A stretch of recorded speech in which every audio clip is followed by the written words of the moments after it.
Putin नहीं चाहते कि वैगनर आर्मी फिर से क्रेमलिन को आंखें दिखाए। वैगनर के खूंखार सैनिक पुतिन को तीखे तेवर दिखाएं।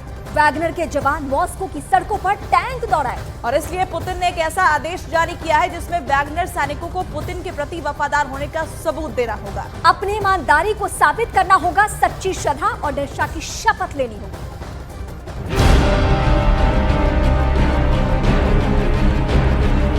वैगनर चीफ की मौत के बाद हर किसी के ज़हन में एक सवाल था कि अब वैगनर आर्मी का क्या होगा। वैगनर की विशाल सेना का लीडर कौन होगा? वैगनर चीफ का तमगा किसे मिलेगा? वैगनर का नया सरदार कौन होगा? वैगनर आर्मी से जुड़े ऐसे तमाम सवालों के जवाब पर पुतिन की सोच क्लियर है। पश्चिमी मीडिया की खबरों के मुताबिक राष्ट्रपति पुतिन वैगनर सैनिकों को उनके प्रति निष्ठा और समर्पण की कसम खाने के लिए कह रहे हैं। दावे के मुताबिक पुतिन ने एक ऑर्डर जारी किया है जिसमें वैगनर सैनिकों को रूस के प्रति वफादारी की शपथ लेनी होगी। मीडिया की खबरों के मुताबिक पुतिन ने जो आदेश साइन किया है उसके तहत तत्काल प्रभाव से सभी नियम लागू कर दिए गए हैं। इन नियमों के मुताबिक वैगनर में शामिल हुए सैनिक, रूसी सेना के सैनिक और सैन्य संगठनों के सैनिक, हर किसी को रूस और पुतिन के प्रति वफादार रहना होगा।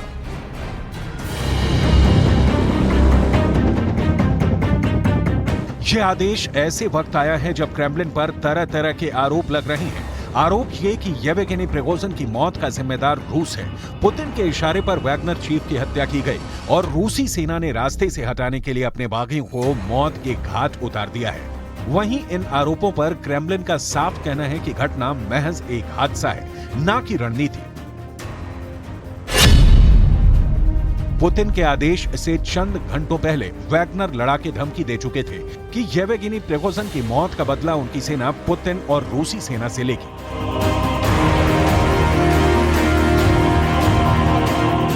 पुतिन और वैगनर आर्मी में खटास की खबरें इस साल की शुरुआत से ही आने लगी थी। रूसी सेना में वैगनर सैनिकों को मिलाने की सोच नई नहीं है।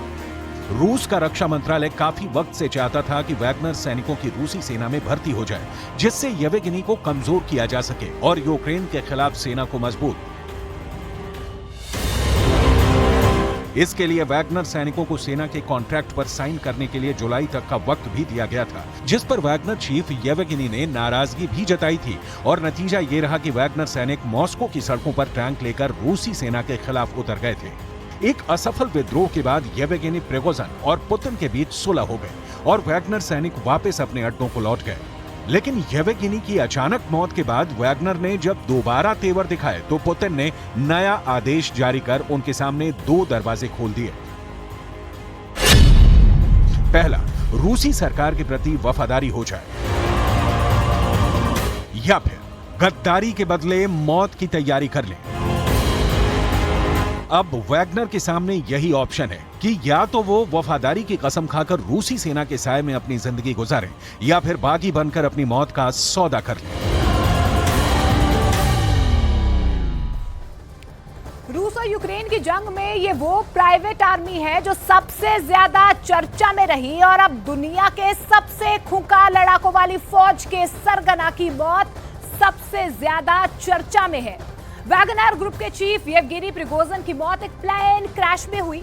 उसकी मौत की वजह क्या है यह अभी साफ नहीं हो पाई है, लेकिन उसकी मौत के बाद उसकी विरासत का क्या होगा, इसको लेकर सवाल किए जा रहे हैं। और इस सवाल का जवाब छिपा है वैगनर चीफ की पहचान में, वो पहचान जो रूस उसे देगा।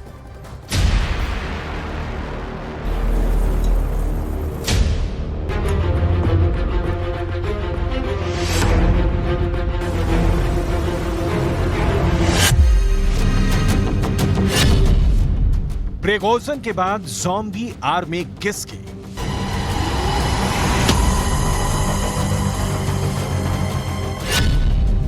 वैगनर साम्राज्य पर कब्जे की जंग शुरू।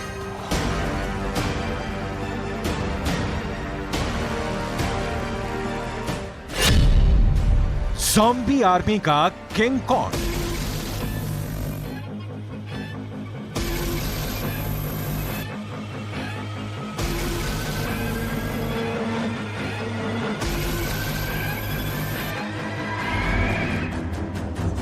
येवेगिनी प्रिगोजिन मर चुका है। उसकी मौत पर अभी भी रहस्य के बादल मंडरा रहे हैं और उस रहस्य के पीछे कई सवाल हैं, जिसमें एक सवाल है कि अगर मान भी लिया जाए कि रूस के राष्ट्रपति व्लादिमीर पुतिन ने येवेगिनी प्रिगोजिन के डेथ वारंट पर साइन किया, तो भी युद्ध के विशेषज्ञों का मानना है कि ऐसा करने से व्लादिमीर पुतिन को कोई फायदा नहीं होने वाला था।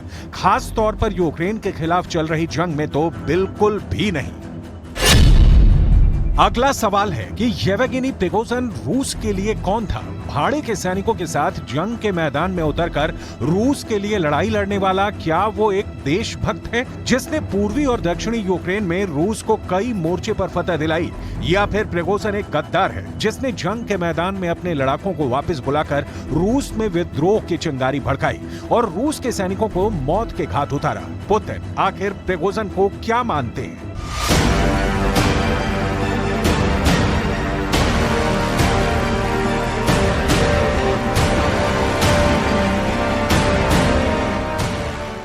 जवाब भी सुन लीजिए।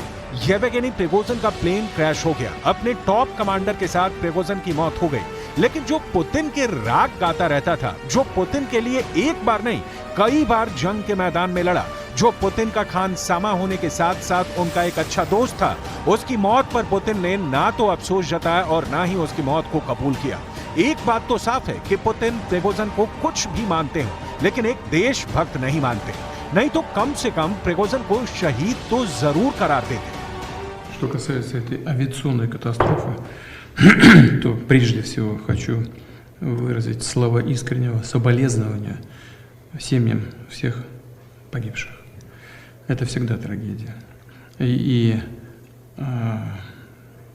действительно, если там находились, вроде первичные данные говорят о том, что там находились и сотрудники компании «Вагнер». Хотел бы отметить, что это люди, которые внесли существенный вклад в наше общее дело борьбы с неонацистским режимом на Украине. Мы об этом помним, знаем и не забудем.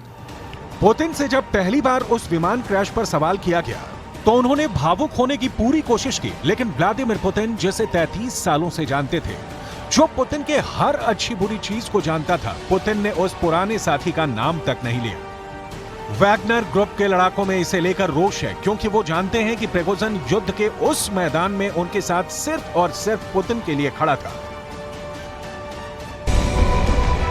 वो युद्ध का मैदान जहां हर पल मौत बरस रही थी, चारों तरफ रॉकेट और मिसाइलें दागी जा रही थी, बमों की बारिश हो रही थी, उस युद्ध के मैदान में येवेगिनी प्रिगोजिन खड़ा होता था और छाती चौड़ा करके कहता था कि उसने रूस के लिए यूक्रेन की जमीन पर कब्जा कर लिया। वैगनर ग्रुप के लड़ाकों ने अपने कमांडर येवेगिनी प्रिगोजिन के कहने पर यूक्रेन में लाशों का अंबार लगा दिया।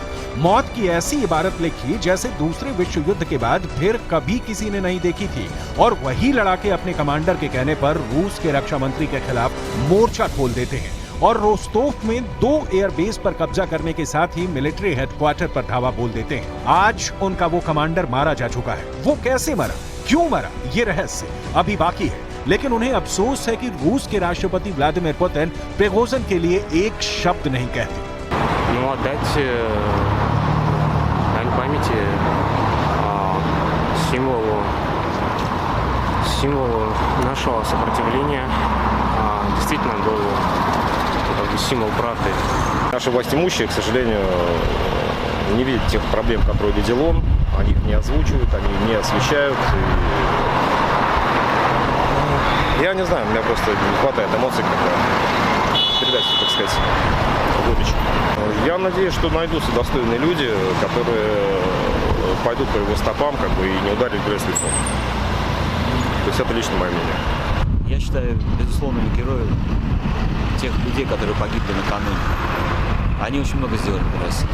И что бы ни говорили, история расставит все по своим местам. अब जरा वक्त में पीछे चलिए और समझिए कि जिस प्रिगोजिन के होने से और जिस वैगनर ग्रुप के 25,000 लड़ाकों के होने से रूस को पूर्वी और दक्षिणी यूक्रेन में लगातार बढ़त मिल रही थी और जिस येवगेनी प्रिगोजिन के साथ व्लादिमीर पुतिन की 33 साल पुरानी दोस्ती थी, वो अचानक बेगाना क्यों हो गया और पुतिन के लिए उसकी कीमत अचानक ही 2 कौड़ी की क्यों हो गई और क्यों कहा जा रहा है कि भले ही पुतिन को प्रिगोजिन की मौत से नुकसान होता हो, फिर भी हो सकता है कि उन्होंने प्रिगोजिन के डेथ वारंट को साइन किया हो। साल 2018 की एक डॉक्यूमेंट्री में जब व्लादिमीर पुतिन से पूछा गया कि क्या ऐसा कुछ है जिसे वो माफ नहीं कर सकते, तो उन्होंने तुरंत जवाब दिया था, विश्वासघात। उन्होंने ये जवाब बिना हिचकिचाए दिया। А вы умеете прощать? Да. Но не все. А что невозможно простить? Предательство. कहा जाता है कि पुतिन अपने दुश्मनों को एक बार के लिए माफ कर सकते हैं, लेकिन वो गद्दारों को माफ नहीं करते और यही बात वो साल 2018 के इस इंटरव्यू में कह रहे थे। А вы умеете прощать? Да. Но не все. А что невозможно простить? Предательство.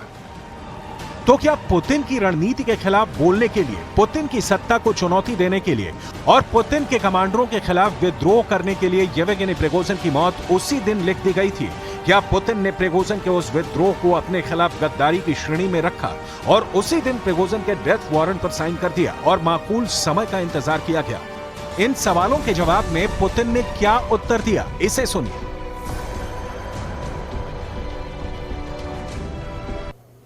Пригожина я знал очень давно, с начала 90-х годов. Это был человек сложной судьбы, и ошибки у него были серьезные в жизни, и добивался он результатов нужных и для себя, и тогда, когда я его просил об этом для общего дела, как вот в эти последние месяцы. Он был талантливый человек, талантливый бизнесмен, работал не только у нас в стране и с результатом работал, но и за границей, в Африке в частности.